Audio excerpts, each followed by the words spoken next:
Alrighty, Robert. Here's a little 347. Give you a description of this combination. It's got our heads on it. Got the Edelbrock air gap, quick fuel carburetor, MSD Pro Billet. Got the March serpentine belt set up. Make sure the alternator charges. We got the front plate painted for you. Got a rear sump oil pan, custom grind hydraulic roller.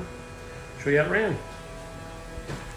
Alrighty, 3,600, 405 foot-pounds of torque. Peaks torque looks like 416. And peaks horsepower 414, rated at 425. Front end's about 20, so everything's good. We'll get her off there. I think you're going to pick it up. So have a great day. Look forward to seeing you.